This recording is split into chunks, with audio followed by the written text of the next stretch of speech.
이렇게 찬양하며 나갑니다.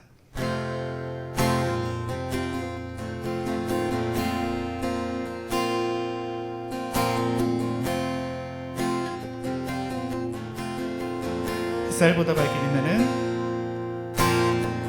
햇살보다 밝게 빛나는 주의 영광 모든 어둠을 잊히네 누구도 주 앞에 다가설 수 없네 주의 거룩한 보좌 앞에 다시 한번 찬양합니다. 햇살보다 밝게 빛나는 주의 영광 모든 어둠을 잊히네 누구도 주 앞에 다가설 수 없네 주의 거룩한 보좌 앞에 오직 주의 보혈 주의 긍휼을 의지하여 나가리 왕 대신 주 앞에 나 경배합니다 주님만 찬양받기 합당하시니 긍휼과 영광 홀로 받으소서 오 주 앞에 나 나갑니다. 다시 한번 찬양합니다. 햇살보다 밝게 빛나는 햇살보다 밝게 빛나는 주의 영광 모든 어둠을 잊히네 누구도 주 앞에 다가설 수 없네 주의 거룩한 보좌 앞에 다시 한번 햇살보다 밝게 빛나는 주의 영광 모든 어둠을 잊히네 누구도 주 앞에 다가설 수 없네 주의 거룩한 보좌 앞에 오직 주의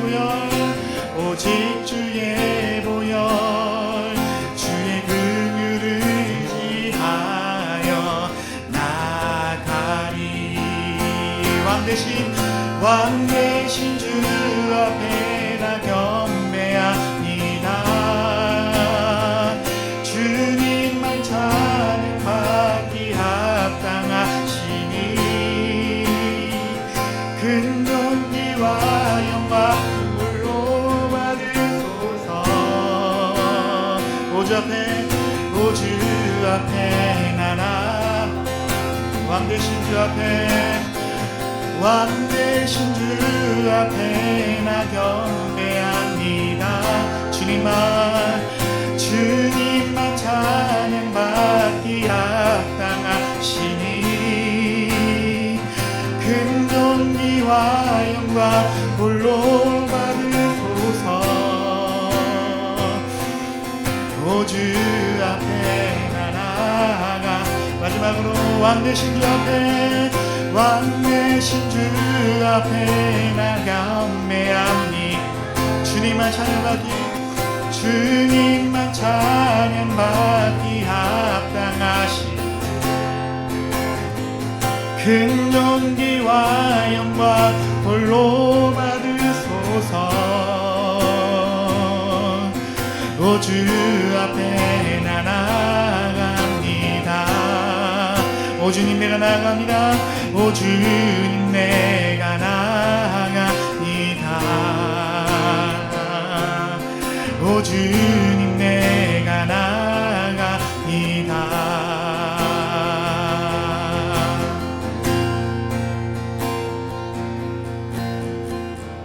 아멘. 우리 마지막으로 호산나 함께 찬양하며 나아갑니다.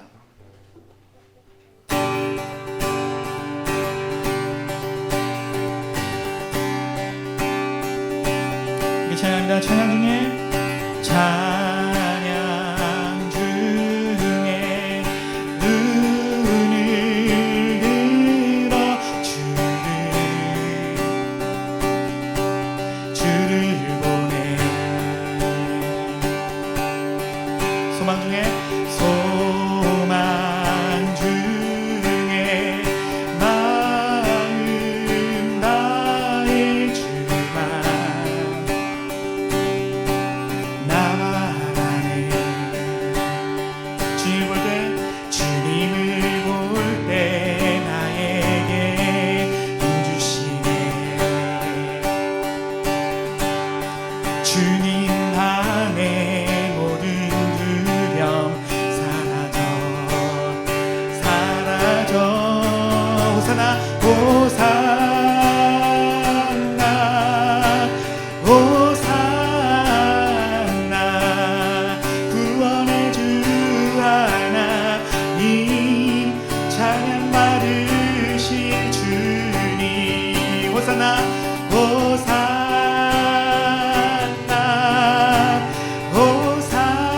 호산나 내 안에 임하셔서 주님의 뜻 이루소서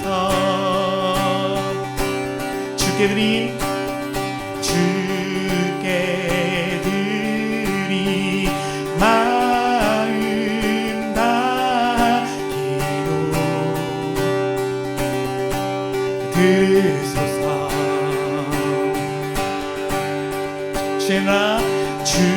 주의 나라 상한 영혼들을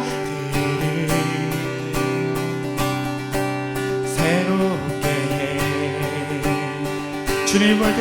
주님을 볼 때 나에게 힘주시네 주님 안에 모든 두려움 사라져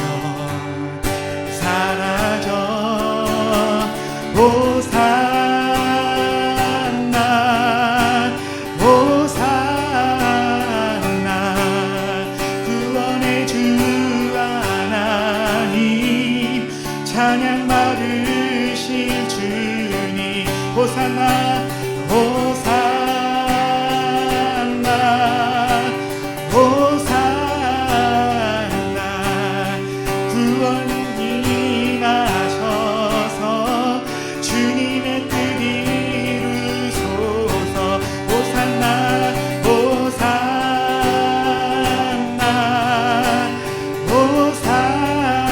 호산나 구원의 주 하나님 찬양 받으실 주님 호산나 호산나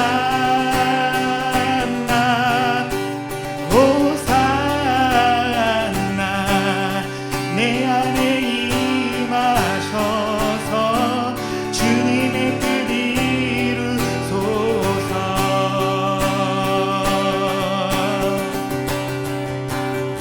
아멘. 주님의 이름을 찬양합니다. 네, 오늘 말씀 한번 나눠볼게요. 오늘 말씀 사무엘상 15장 20절부터 22절까지 말씀입니다.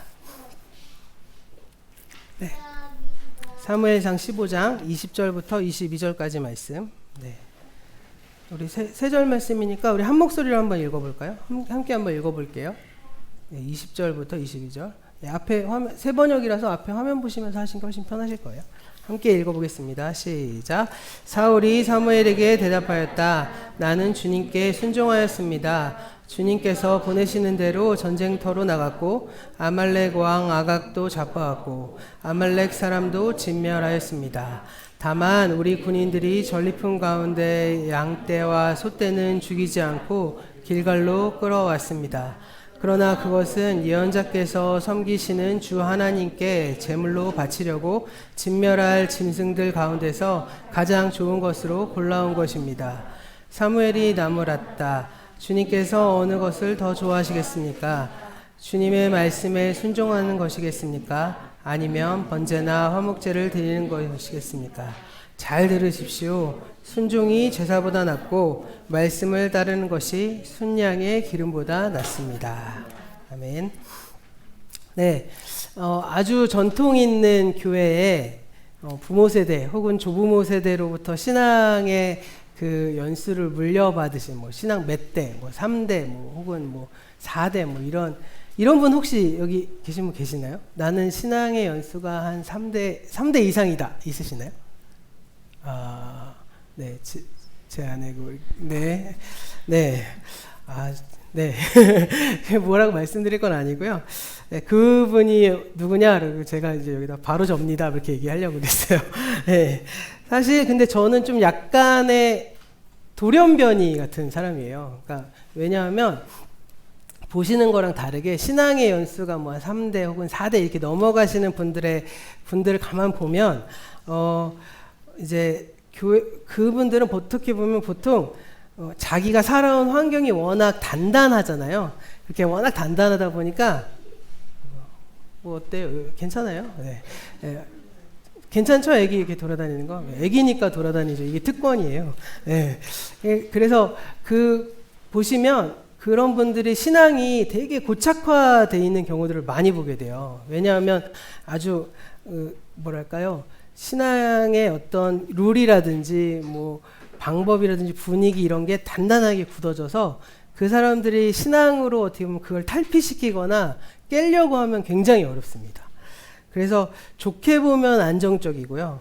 부정적으로 보자면 자기의 생각이 워낙 크기 때문에 수용성이 굉장히 부족해요.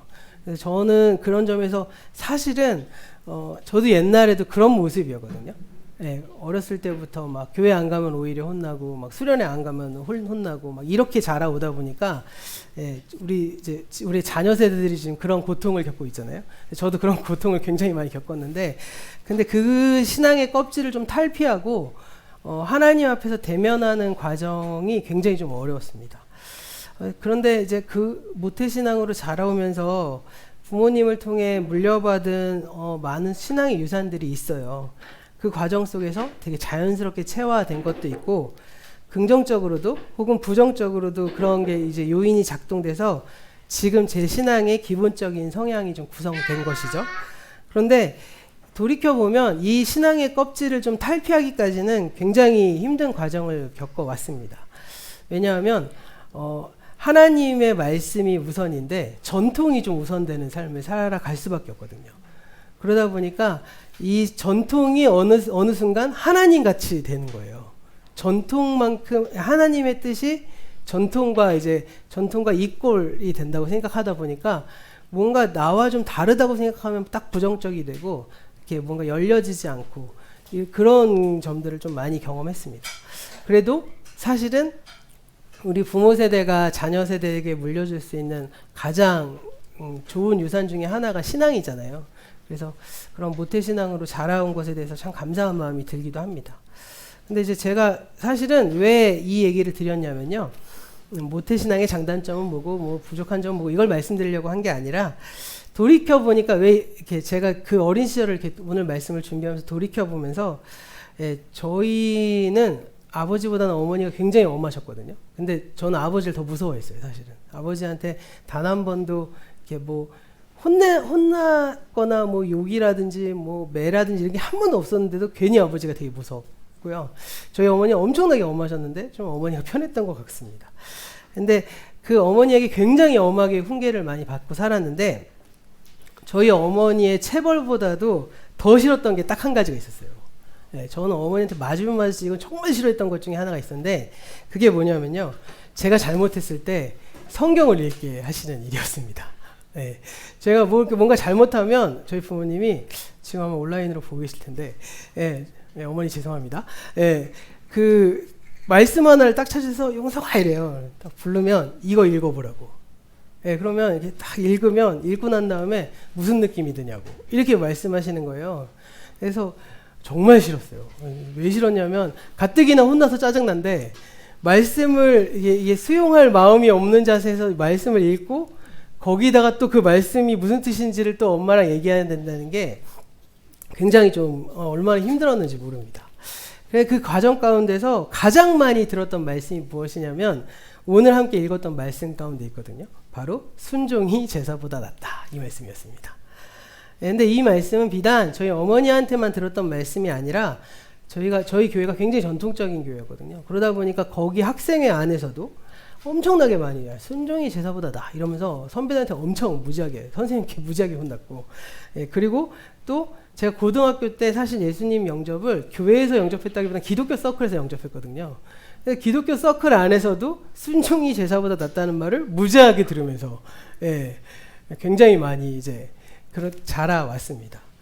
그런데 그러면서 제가 계속 고민했던 것 중에 순종이 제사보다 낫다는 말은 순종이 예배보다 낫다는 말인데 그러면 예배 드리는 것보다 순종하는 게 더 낫다는 건가? 뭐 이런 생각도 막 하고 막 사춘기 시절엔 반항심도 막 생겼고 그랬거든요. 그런데 이 말씀이 진짜 그런 의미에서 쓰이는 걸까요? 순종이 제사보다 낫다. 이 말씀 어머니라면 자녀들에게 한 번씩은 해보셨던 말씀 아닌가요? 아니신가요?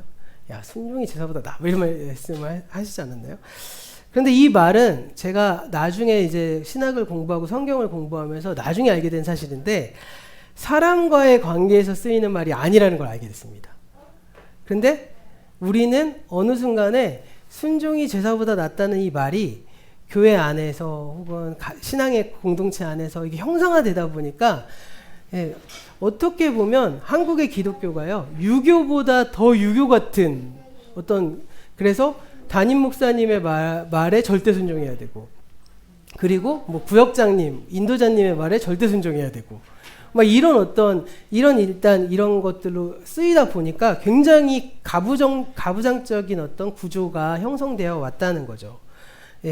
그래서 이게 이제 가족 안에서도 교회 안에서도 일상적으로 쓰이다 보니까 우리 안에서 좀 잘못 왜곡되게 형성되어 온 말씀이 또 이 말씀이기도 해요. 그런 점에서 성경이 말하는 순종의 핵심이 뭘까요? 성경이 말하는 순종의 핵심은 사람한테 하는 게 아니라 하나님께 하는 거더라고요. 그리고 사실은 유대교 안에서도 유대인들 자녀 교육을 굉장히 많이 강조하잖아요. 근데 유대인들한테 이 순종이 제사보다 낫다는 이 말씀을 가지고 그럼 유대인들이 이런 가부장적이냐라고 했을 때 결코 그렇지 않더라고요. 유대인들이 교육하는 방법들을 보면 부모와 자녀들이 막 토론하는 것들을 심심치 않게 볼 수 있고요.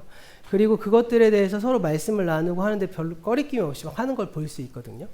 그런 의미 안에서 보자면 사실은 인간에게 순종하는 것이 아니라 우리가 자녀를 교육할 때도 그 아이가 하나님께 순종하는 법을 가르쳐야 하는 뭐 그런 것이겠죠.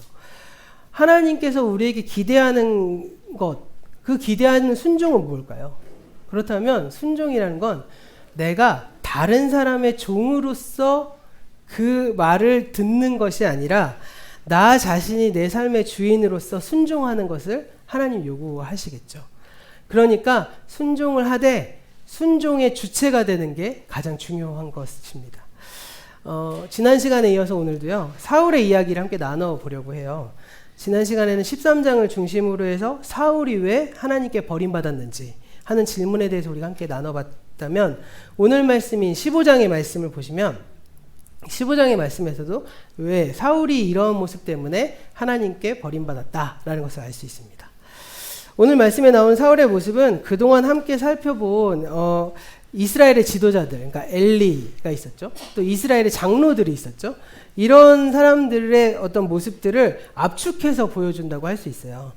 그리고 이 22절에 나오는 순종이 제사보다 낫다라는 이 말씀이 그 모든 이야기들의 결론이라고 할 수 있습니다.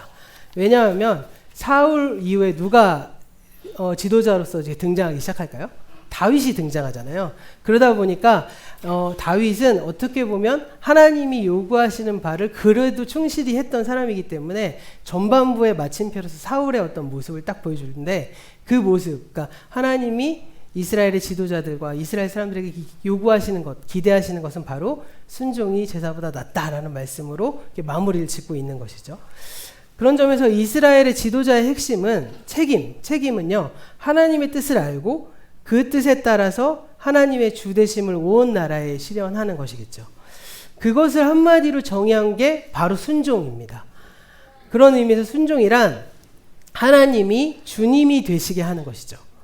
그렇기 때문에 순종이 제사보다 낫다라는 그 말씀은 왕 사울에게 주신 말씀뿐만 아니라 제사장이면서도 하나님과 소통하지 못했던 엘리에게 주시는 말씀이기도 하고요. 하나님의 언약궤를 메고 싸움에 나갔지만 정작 자신은 하나님 편이 되지 않았던, 그냥 그저 하나님의 언약궤만 갖고 나가면 이길 줄 알았던 이스라엘 장로들에게도 주시는 말씀이다라는 것입니다. 바로 이러한 선의를 가지고 오늘 말씀으로 돌아가 보면요, 사무엘상 15장은 이스라엘과 아말렉 사이에 일어났던 전쟁에 관해서 이야기하고 있어요. 3절의 말씀에서 하나님께서 사무엘을 통해서 사울에게 명령하시거든요. 그 다음 장 화면 한번 띄워주시면 사무엘상 15장 3절에 이런 말씀이 있습니다. 우리 함께 한번 읽어볼까요? 3절 말씀 함께 읽어볼게요. 시작. 너는 이제 가서 아말렉을 쳐라. 그들에게 딸린 모두 전멸하라. 사정을 보아주어서는 안 된다. 남자와 여자, 어린아이와 젖먹이, 소떼와 양떼, 낙타와 나귀 등 무엇이든 가릴 것 없이 죽여라. 이 말씀이요, 사실은 예수 안 믿는 사람들이 기독교를 제일 많이 공격하는 말씀 중에 하나입니다. 아니, 예수 믿는 사람들이 하나님 사랑이라고 말하면서 막 구약의 말씀을 보면은 막 다 죽이고, 막 사람도 죽이고, 양도 죽이고, 다 죽인단 말이야? 뭐 이렇게 얘기하면서 이 제노사이드라고 하죠. 이 말씀을 가지고 굉장히 많이 비난하거든요. 근데 사실 이 말씀, 그 말씀 그대로, 그 비난 그대로 너무 가혹한 명령이죠. 예. 그런데 이 명령 안에는 구약 사상의 어떤 구약 안에 일어난 사상적 배경이 하나 있는데, 그 사상적 배경을요, 헤렘이라는 게 있어요. 헤렘. 예. 이것은 근데 사실 이스라엘뿐만 아니라 고대 근동에 다 퍼져 있었던 어떤 그러한 사상인데요. 이 사상을 아주 단순하게 얘기하면 성전입니다. 성전. 네. 성전 뭐죠? 거룩한 전쟁이죠. 예. 이 거룩한 전쟁의 개념의 연장선상에 있는 게 바로 헤렘이라는 것이고요. 그 헤렘이라는 단어가 3절에서 전멸시켜라 라는 말씀으로 나오고 있습니다. 이 전멸시키다 라고 번역되는 히브리어가 바로 하렘이라는 거고요. 이것을 명사형으로 바꾼 게 헤렘이라고 하고 있는 단어예요. 근데 이 헤렘, 하렘이라는 이 전멸하다라는 말은요, 동시에 또 다른 단어의 뜻으로 쓰이는데, 그 단어의 뜻은 바로 뭐냐면요, 바치다라는 뜻을 가지고 있습니다. 바치다. 이 두 가지예요. 전멸하다, 하나님께 바치다라는 뜻을 가지고 있다는 거죠. 전멸시키고 하나님께 바치는 것 전혀 다른 행위잖아요. 근데 이게 어떻게 같은 어휘의 뜻이 된 걸까요? 네. 당시 고대 근동에서 전쟁은 신들의 전쟁이라고 말했던 거 혹시 기억하십니까? 네. 서로가 믿는, 서로의 족속들이 믿는 신끼리 싸우는 것이라고 사람들이 생각했어요. 그런 점에서 이스라엘이 하고 있는 그 전쟁은 누구의 전쟁이죠? 여호와 하나님의 전쟁이죠. 예. 그러면 그 전쟁을 수행할 때 그 싸움에서 정복한 성읍, 그 전리품들, 그 사람 다 누구 거죠? 신들의 전쟁이라고 하면 이스라엘의 입장에서 하나님 거죠. 그렇죠? 그러니까 아무도 그 물건에 손을 대어서는 안 되고요. 하나님께 온전히 바쳐야만 했습니다. 그것이 바로 하렘 혹은 헤렘이라고 하는 이 진멸의 행위라고 할 수 있어요. 그러니까 하나님의 전쟁에서 하나님이 승리하셨기 때문에 사람이 그 전쟁에서 나온 전리품들이나 모든 것들을 손을 대지 못하도록 한 거죠. 그리고 온전히 신께 바치는 거예요. 그래서 그 성읍과 전리품을 완전히 전멸시키는 것입니다. 이러한 사상을 가지고 헤렘이라고 했어요. 그러니까 그런 점에서 헤렘은 전멸시키는 행위를 가리키기도 하지만 그렇게 해서 하나님께 바쳐지는 물건을 가리키기도 한 거죠. 이스라엘의 제사, 주로 어떻게 제사드리죠? 이스라엘이 하는 제사는 주로 동물을 배를 가르고 뭐 내장을 꺼내고 한 다음에 태우잖아요. 그런 것처럼 하나님께 인간이 먹는 부분이 있지만 먹지 못하는 부분도 있잖아요. 그래서 온전히 하나님 앞에 태우는 그 모든 것, 그걸 가지고 하렘 혹은 헤렘이라고 할 수 있는 것입니다. 그렇다면 이러한 헤렘이라는 전쟁을 수행하는 가운데 가장 흔하게 일어날 수 있는 범죄는 무엇일까요? 어떤 일이 일어날까요? 아주 비일비재하게도 전리품을 가로채는 일들이 일어나겠죠. 이게 하나님의 전쟁이라고 하지만 나가 싸운 사람들이 개인의 욕심 때문에 그 전리품을 몰래 가져가기도 하고 몰래 숨기기도 하고 자신의 것으로 취하기도 하는 일들이 일어났을 거예요. 예. 그 모든 전리품이 다 하나님 건데 온전히 전멸시켜서 하나님께 바쳐야 되는데 그것을 사람이 몰래 차지하는 일들이 일어났을 겁니다. 그 대표적인 사례가 무엇일까요? 바로 여리고 전쟁 이후에 일어난 그 아간의 사건 혹시 기억하십니까? 네. 이 출애굽기에 나오는 여리고 전쟁은 첫 번째 전쟁이기 때문에 헤렘이었어요. 하나님께서 하는 전쟁이고 하나님의 전쟁이기 때문에 이 여리고는 인간이 싸워서 이긴 게 아니잖아요. 그냥 성 7바퀴 돌고 함성 딱 지르니까 와르르 무너져 버리고 다 무너지잖아요. 그게 바로 하나님의 전쟁이거든요. 그렇기 때문에 그 하나님의 전쟁인데 그 안에 아간이라는 사람 한 사람이 주님께 완전히 바쳐야 될 물건을 그러니까 헤렘 가운데서 가로챘고 그 일로 인해서 이스라엘은 두 번째 전투인 아이성 전투에서 패하게 되죠. 오늘 말씀에서도 바로 이 사건의 핵심이 이 헤렘 가운데 일부를 사울과 군사들이 가로챈 것입니다. 사울은 그 전쟁에서 아말렉의 모든 백성들 모든 것들을 전멸시켰지만 왕을 살려줬고요. 그리고 짐승들 가운데 기름지고 좋은 것들을 사로잡습니다. 근데 여기서 한 가지 확실히 짚고 넘어가야 될 점은 무엇이냐면요. 이 헤렘은요, 주로 누구한테만 적용했을까요? 바로 가나안 족속들에게만 적용하는 겁니다. 왜냐하면 그들이 이스라엘 주변에 살면서 이스라엘에게 끊임없이 유혹을 끼쳐갖고 이스라엘이 하나님을 떠나서 딴 길로 가게 만드는 원흉 같은 존재들이 되었기 때문에 이 사람들한테만 거의 헤렘을 한 것이죠. 그런데 이 아말렉이라는 족속은요, 이스라엘의 민족 땅에서 보자면 비교적 멀리 있는 나라예요. 그러니까 어디 정도냐면 지도를 좀 좋아하시는 분은 알겠지만 이게 여기 이제 지중해 이 예루살렘 그러니까 이스라엘이 있고요. 그 옆에 있는 나라가 요르단이거든요. 그 요르단 밑에 쭉 밑에 내려가는 지역이 페트라라는 도시가 있어요. 페트라 들어보셨죠? 페트라는 정말 한 번은 꼭 가보셔야 될 도시입니다. 제가 인생에서 한 번 성지순례를 갔는데 요르단하고 이스라엘을 갔거든요. 와, 요르단은 진짜 이스라엘보다 제 느낌으로는 훨씬 좋았어요. 왜냐하면 요르단이 기독교 인구가 2%가 있어요. 그렇기 때문에 기독교 유적을 함부로 이렇게 터키라든지 이런 데서는 다 그냥 무너뜨리거든요. 근데 이 비교적 기독교 유적이 이렇게 있습니다.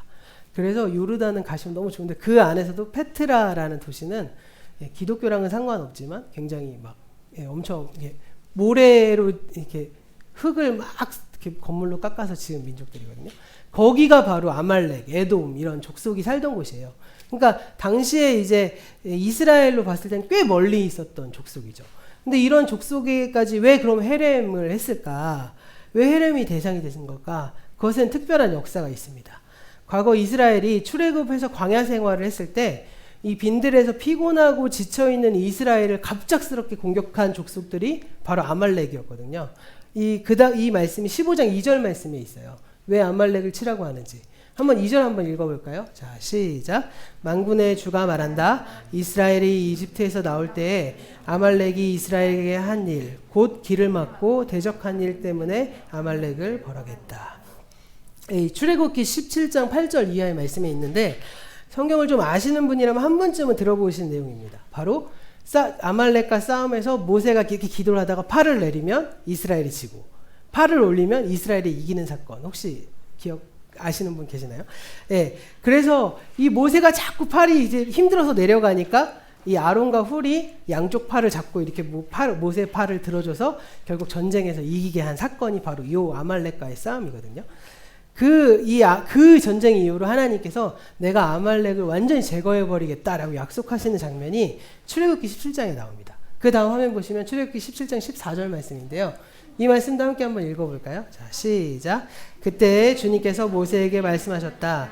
너는 오늘 승리를 책에 기록하여 사람들이 잊지 않도록 하고 여호수아에게는 내가 아말렉을 이 세상에서 완전히 없애서 아무도 아말렉을 기억하지 못하게 하겠다고 한 나의 결심을 일러줘라. 네, 이러한 하나님의 이 결심이 나중에 어디로까지 가냐면요. 이스라엘의 완전히 계명 같은 율법에 쓰여집니다. 바로 어디에 쓰여지냐면 신명기서의 말씀에도 이 말씀이 나와요. 하나님께서 이스라엘에게 주는 율법의 규정이 신명기에 담겨 있는데 레위기와 신명기에 담겨 있죠. 그 약속이 명령 가운데 하나가 돼서 신명기 25장 17절부터 19절의 말씀이 나옵니다. 그 다음 화면 보시면요. 이건 좀 기니까 제가 읽어드릴게요. 네, 제가 읽어드릴게요. 당신들이 이집트에서 나오던 길에 아말렉 사람이 당신들에게 한 일을 기억하십시오. 그들은 당신들이 피곤하고 지쳤을 때 길에서 당신을 만나 당신들 뒤에 처진 사람들을 모조리 쳐 죽였습니다. 그들은 하나님을 두려워할 줄 모르는 자들입니다. 주 당신의 하나님이 유산으로 주셔서 당신들로 차지하게 하시는 땅에서 주 당신들의 하나님이 당신들 사방의 적들을 물리치셔서 당신들로 안식을 누리게 하실 때 당신들은 하늘 아래서 아말렉 사람을 흔적도 없이 없애버려야 합니다. 이것을 잊지 말아야 합니다. 네, 마지막 이것을 잊지 말아야 합니다가 지어졌네요. 네, 이렇게 아말렉은요 이스라엘의 광야 생활 과정 가운데서 이스라엘을 괴롭혔을 뿐만 아니라 이스라엘이 가나안 땅에 정착한 이후에도 계속적인 골칫거리로 나옵니다. 사사기 3장, 6장, 7장, 10장에서 계속 반복해서 확인하고요. 그리고 어떻게 보면 족보상으로 창세기 36장 12절의 말씀이나 역대기상 1장 말씀 보면 아말렉은요 야곱의 형이었던 에서의 후손 중에 하나거든요. 그러니까 에서의 자손인 에돔과 이 이스라엘은 굉장히 원수지만 그와 마찬가지로 아말렉 역시도 이스라엘과 굉장한 원수 지간이었습니다. 그래서 이래저래 이스라엘과 아말렉의 악연이 이 사울 왕에 이르러서까지도 계속해서 이루어졌다는 것이죠. 그래서 이러한 역사가 결국 아말렉을 헤렘의 대상으로 만들도록 한 것이죠. 이에는 이, 눈에는 눈이라는 보복의 원리가 바로 헤렘 안에서도 작용된 것입니다. 그리고 이제 사울에게 그 아말렉을 전멸시켜서 하나님께 바쳐야 할 이 헤렘의 책임이 지도자로서 주어진 것이죠. 자, 그럼 어떻습니까? 지금까지 이 설명을 쭉 들으니까 이 헤렘이라는 사상이 좀 납득이 되십니까? 수용되시나요? 오늘날의 입장에서 봤을 때 헤렘 사상은 이해하기 굉장히 어렵죠. 매우 거북하고 껄끄러운 명령이기 때문입니다. 그리고요, 이 신약 성경에서 비추어 봐도요, 헤렘 사상은 원수를 사랑하라는 예수님의 말씀으로 인해서 이제는 완전히 무효화된 사상입니다.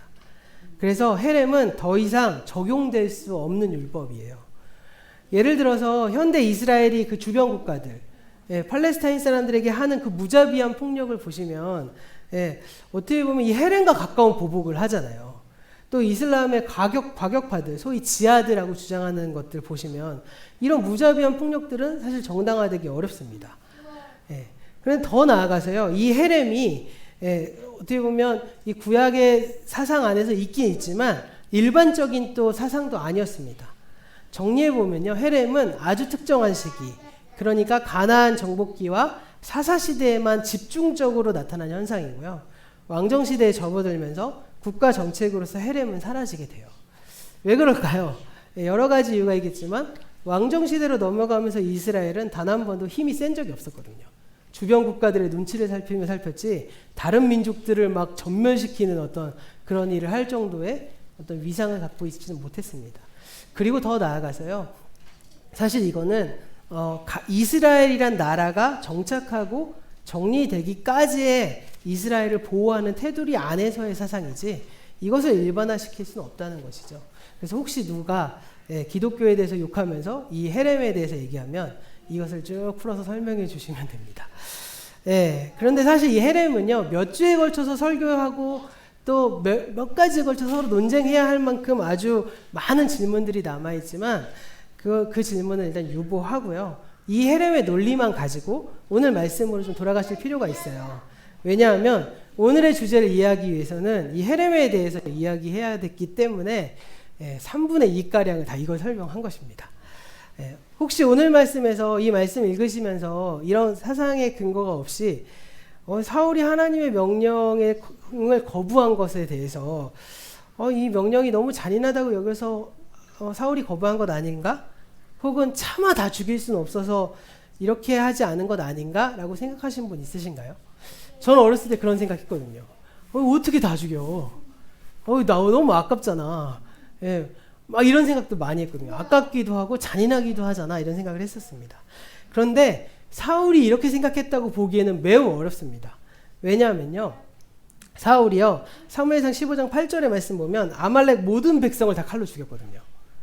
그저 그런 행동을 하는데 머뭇거림이 없이 그런 행동을 하고 그저 짐승들 가운데 기름지고 좋은 것들을 아깝게 여겨서 전멸하지 않고 잡아왔고, 이 아말렉의 왕이었던 왕 하나를 살려주는 것 외에는 사실 사울 왕이요 굉장히 잔인하게 처단하고 있거든요. 그리고 더 나아가서 오늘 말씀을 쭉 보시면 사울이 자신의 행동에 대해서 계속 변명합니다. 네, 그러니까 하나님 이거 너무 잔인하잖아요 라고 생각한 것은 절대 아니라는 것이죠. 15절 보면 사울은 사무엘에게 짐승을 살려준 이유가 내가 하나님께 제사를 드리려고 제물로 드리려고 살려준 거야 이렇게 말을 합니다. 그럼 이 변명을 어떻게 이해해야 될까요? 나름 그럴듯해 보이지 않습니까? 아니 하나님께서 하라고 한 전쟁에서 가장 좋은 이 양들이나 이 좋은 짐승들을 가지고 하나님께 드리려고 제가 따로 빼놓은 거예요 라고 말을 하니까요. 굉장히 그럴듯해 보입니다.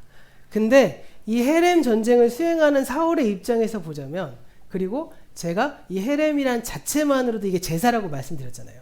그 사상으로 보면 매우 궁색한 변명을 하고 있는 것이죠. 제사가 무엇이죠? 제사는 짐승을 죽여서 제단에 바치는 거잖아요. 그럼 헤렘은 뭐죠? 모든 전리품을 죽여서 하나님께 바치는 거잖아요.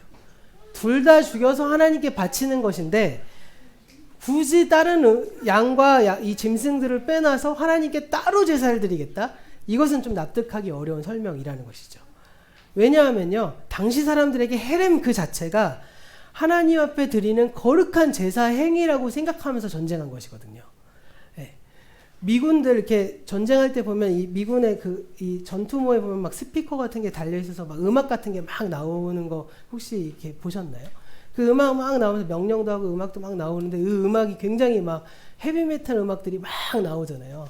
그런 음악들을 막 사용하니까 이 음악을 들으면서 사람을 이제 어떻게 보면 죽이고 하는 거에 감정적인 이 소비를 덜하게 하기 위해서 그런 거 장치를 하는 거거든요. 근데 그렇게 하지 않아도 이미 저 사람을 다 죽이는 게 하나님에 대한 제사라고 사람들이 생각했기 때문에 이 사람들을 죽이고 하는 이 잔인한 제노사이드의 행동들이 그 사람들의 입장에서 거리낄 게 없었다는 것이죠.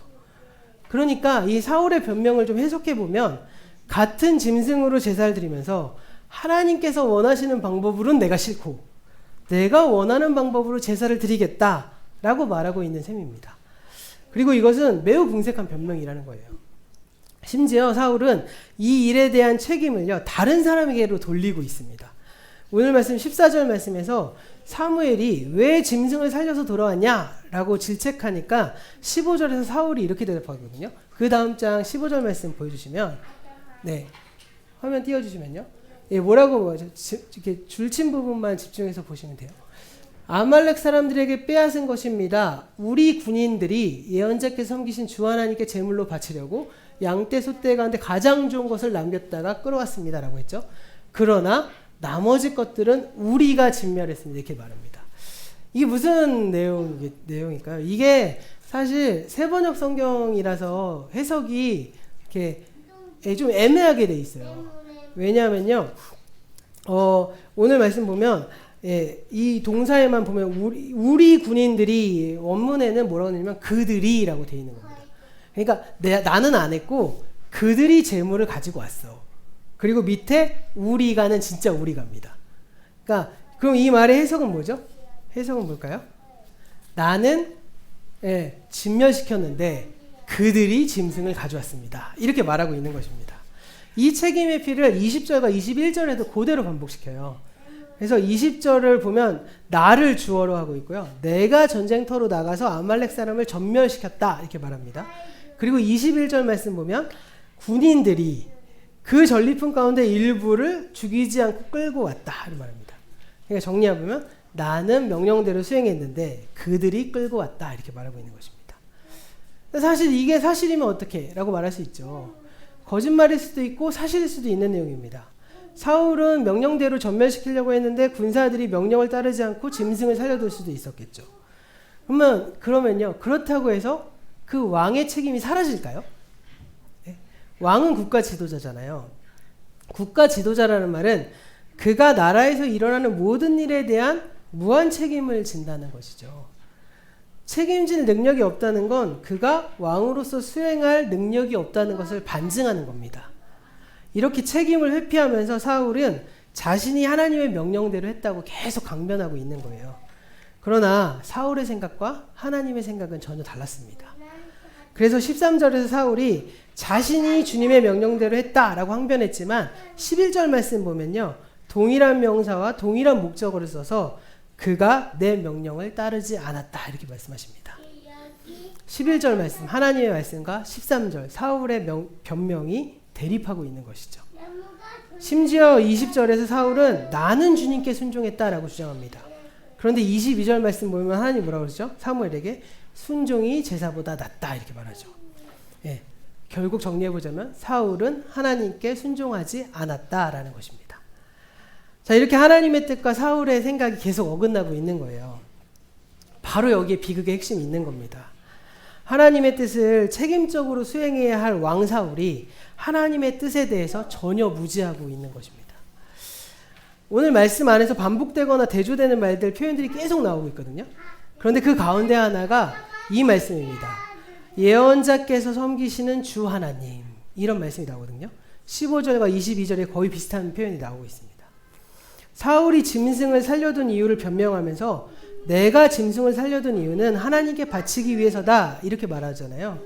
그런데 하나님 그것을 어떻게 표현하냐면 예언자께서 섬기시는 주 당신의 하나님 이렇게 말하고 있어요. 네. 그러니까 직역하면요, 사실은 주 당신의 하나님께 제물을 바치기 위해서 살려줬습니다 이렇게 말하는데 굳이 왜 주 당신이라고 번역하지 않고요, 왜 그냥 예언자께서 섬기시는 당신의 하나님 이렇게 말을 하고 있을까요? 네, 이거는 굉장히 단순한 일인데요. 세 번역은요, 우리나라 말은 당신이라는 말을 쓸 때 그 당신이라는 말을 높임말로 의미하지 않잖아요. 그러다 보니까 영어로 you, your 이렇게 나오는 그 말을 어떻게 보면 하나님 혹은 높은 사람을 가리키는 말로 계속 쓰이고 있는데 세 번역이 그렇게 번역을 하지 못했어요. 그러다 보니까 번역이 좀 복잡하게 된 겁니다. 주 당신의 하나님 이렇게 말하고 있는 것이죠. 그런데 여기서 분명히 알 수 있는 사실이 한 가지 있습니다. 여기서 사울이 뭐라고 말했죠? 하나님이 나의 하나님이 아니라 사무엘의 하나님이라고 얘기하고 있는 겁니다. 이것은 하나의 수사적인 표현일 수도 있죠. 그런데 지금까지 읽어본 바에 이 사무엘기의 말씀을 쭉 읽어본 바를 보시면 사울이 가지고 있는 가장 심각한 문제가 바로 뭘까요? 바로 이 부분입니다. 하나님을 사무엘을 통해서만 중계를 하려고 하는 거예요. 하나님이 나의 하나님이신데 나의 하나님이 아니라 당신의 하나님이신 겁니다. 그리고 그 본질적인 문제에 드러나는 표현이 바로 여기 나오고 있는 것이죠. 그러니까 하나님이 여전히 자신의 하나님이 아니라 사무엘의 하나님으로 지금 보고 있었다는 겁니다. 정리해보자면요, 이 사울은 하나님과의 관계에서 주체가 아니었다는 겁니다. 하나님은 사울이 왕으로서 하나님과 소통해서 그분의 뜻을 알고 온 나라에 하나님의 뜻을 실현시켜서 하나님의 주되심을 이루는 주체가 되기 원하셨죠. 다시 말해서 하나님은 사울이 순종의 주체가 되기를 원하신 거예요. 그런데 사울은 하나님과의 관계에서 주체가 되지 못했기 때문에 하나님 앞에 순종도 기대할 수도 없고 순종할 수도 없었겠죠. 사실 가만히 생각해 보시면요, 누군가의 관계에서 주체적이어야만 순종할 수 있는 겁니다. 그렇지 않을까요? 노예가 하는 게 순종일까요? 노예는 그저 주인의 의지를 수행하는 것뿐이겠죠. 내 스스로 결정할 수 있어야만 순종할 수 있는 겁니다. 그것은 노예의 순종이 아니라 주인의 순종이고요. 어린이의 순종이 아니라 성숙한 어른의 순종이 되는 것이죠. 지난주에 우리가 어린아이가 되지 않고 어른이 돼야 된다고, 신앙적인 어른이 돼야 된다고 말씀드렸잖아요. 그거와 오늘도 연결된 말씀입니다. 오늘 말씀을 마무리하면서 지금까지 읽으신 말씀의 그 메시지를 한마디로 요약해주는 신약성경의 말씀이 있습니다. 우리가 왜 바울을요, 어떻게 보면 굉장히 위대한 사람으로 보고 있냐, 바로 예수님이 말씀하신 그 원수를 사랑하는 말씀에서 한 걸음 더 나아가서 구약의 말씀과 예수님의 말씀을 연결시켜주는 아주 놀라운 신학자거든요. 로마서 12장 1절에 이런 말씀이 있습니다. 한번 로마서 12장 1절 말씀 띄워주시면 한번 같이 한번 읽어볼까요? 자, 시작. 형제자매 여러분, 그러므로 나는 하나님의 자비하심을 힘입어 여러분에게 권합니다. 여러분의 몸을 하나님께서 기뻐하실 거룩한 산 제물로 드리십시오. 이것이 여러분이 드릴 합당한 예배입니다. 네, 여기 말씀 보시면 구약의 헤렘은 뭐죠? 하나님께 바치기 위해서 다 죽이는 거잖아요. 그런데 예수님이 그거 아니라 너의 원수까지도 사랑해야 돼 라고 말씀하셨습니다. 그 말씀을 받은 이 바울은 한 걸음 더 나가서 뭐라고 할까요? 다른 사람을 죽이는 것이 아니라 내 몸을 하나님께 제사로 바쳐라. 이렇게 말씀하고 있는 것이죠. 네. 이 말씀 너무 중요합니다. 헤렘은 적의 몸을 하나님께 바치는 행위죠. 그런데 이러한 헤렘은 예수님의 원수 사랑으로 이제 의미 없는 것이 됐습니다. 더 이상 다른 사람을 희생제물로 삼는 헤렘은 이제 존재할 수 없게 된 것이죠. 그리고 그 제사는 어디로까지 나아가야 된다고요? 내 몸을 드리는 데까지 나아가야 된다는 겁니다. 그리고 그 제사는 주일에 교회에서 드리는 예배일 뿐만 아니라 일주일간 일상에서 삶으로 드리는 예배인 것이죠. 그 예배를 통해 우리는 우리 자신의 몸을 거룩한 산 제물로 하나님께 드리는 겁니다. 사무엘이요, 사울에게 순종이 제사보다 낫다라고 했을 때 그 순종은 그 순종의 가장 구체적인 행위는 바로 이 헤렘을 통해서 하나님께 드리는 제사였겠죠. 그런데 이게 더 나아가서 이제 나의 몸을 주님께 드리는 삶의 예배를 하나님께서 요청하고 요구하시는 것이죠. 이 말씀이 오늘 우리에게 적용될 때도 마찬가지로 적용돼야겠죠. 순종이 제사보다 낫다라는 그 말씀은 우리가 일상의 삶에서 드리는 거룩한 산 제사가 없는 그런 예배, 이런 예배는 하나님께서 받지 않으신다라는 것이죠. 이런 말씀과 같이 산 제사를 통해서 헤렘이 이제 우리에게 일상에서 드려지는 영적인 전쟁으로 변화되고 발전돼 가는 것입니다. 다른 사람하고 싸우는 게 아니라 나 자신과 싸우는 것이죠. 우리 안에서 작동하고 있는 이 세상이 유혹하고 있는 질서와 내가 싸우는 겁니다. 하나님의 명령을 주체적으로 순종하는 것은 더 나아가서 하나님의 명령이 아닌 이 세상의 명령과 싸워 나가는 것이죠. 그래서 이 세대의 질서에 지배당한 우리의 과거의 사람, 하나님을 믿기 전에 옛사람을 하나님께 제물로 드리는 것, 이것이 바로 하나님께 드릴 합당한 예배인 것입니다. 다시 한번 강조하지만 그 영적 싸움에서 주체가 되셔야 돼요. 네. 제가 전에 부목사 때도 교육부서를 10년 이상 하면서도 늘 그 아이들에게 말씀했던 건 무엇이었냐면 하나님과 관계에서 나로서 서야 돼요. 네. 그거는 우리 여기 있는 모두가 마찬가지입니다. 어린 아이서부터 시작해서 어른에 이르기까지 하나님 앞에 서는 단독자로서의 삶이 있어야 되고요. 그 삶 속에서 내가 주체적으로 하나님 앞에 동의하고 순종하는 일들이 삶 속에서 일어나야 된다는 것이죠. 단지 예배를 나옴으로써 헌금을 내므로써 종교 생활을 함으로써 내가 하나님과 주체적인 삶을 살아가는 것이 아니라 내 삶의 전 영역을 통해서 하나님 앞에 영적인 예배로 바로 서고 드리는 것, 이게 바로 우리가 해야 될 일인 것입니다. 그런 점에서 우리는요, 가장 중요한 일상에서 드리는 삶의 예배를 통해서도 하나님 앞에 나아가야 되지만 오늘 우리가 여기서 함께 드리고 있는 이 예배 자체도요, 보는 것에서 그치는 것이 아니라 드리는 것으로 우리 예배가 올라와야 되겠죠. 그래서 제가 전에 그 청년들한테 자주 말했던 게 뭐냐면 찬양을 할 때도 감정적으로 불러봐라. 교동문을 읽어도 감정을 실어서 읽어봐라. 달라진다, 이렇게 말씀드렸거든요. 우리가 예배를 드리는데 우리의 부모가 드리는 예배를 구경하고 저기서 얼마나 기타를 잘 치는지. 저도 기타를 어렸을 때부터 쳤으니까 찬양 인도하면 인도자들이 막 기타 치면 찬양 안 부르고 손만 보고 있어요. 저기서 저런 코드를 바꿨나 막 이러고 있고요. 심지어는 제가 신학을 하고 전도사 때도 다른 데 예배를 드리면 뭐 집회를 가서 예배를 드리잖아요. 그러면 찬양을 막 부르는데 저기서 후렴을 저렇게 다 바꿨어?